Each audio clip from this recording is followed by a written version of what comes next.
This dude went to war and came back home to find his wife doing an orgy. Then he became a cannibalistic monster, but we'll talk about that later in the video.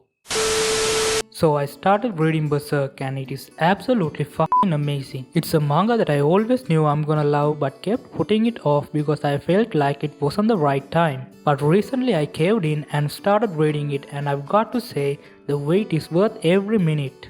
It's dark, gritty and gory as hell. I'm still in the early stage of the story, 7th volume to be exact, but I can already tell that it is gonna be one hell of a story.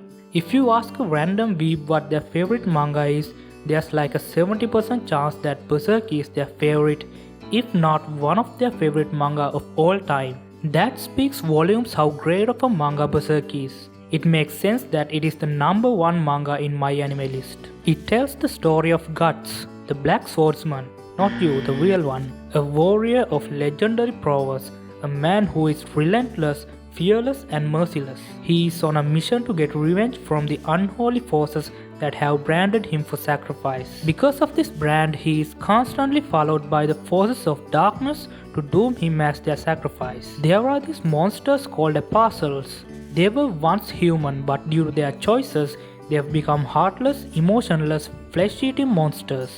The person I mentioned at the beginning of the video also turned into an apostle.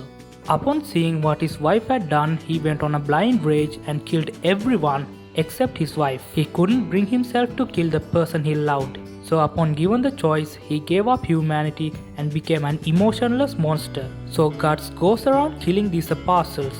At first, Guts seemed like this cold and brutal human being who's always alone and never lets anyone get close to him.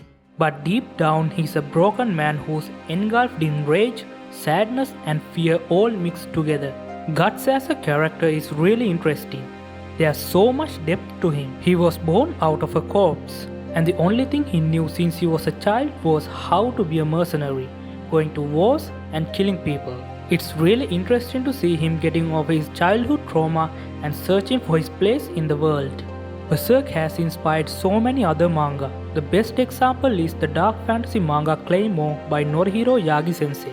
It is also one of my all-time favorites. If you haven't read Claymore, go read it, it's pretty fucking amazing.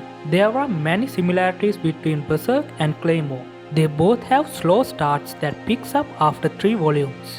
In the beginning of Claymore, the MC Claire goes around killing these monsters called Dioma, just like Guts hunting down apostles.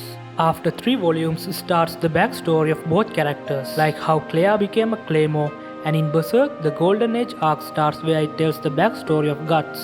The influence of Berserk is not limited to other manga.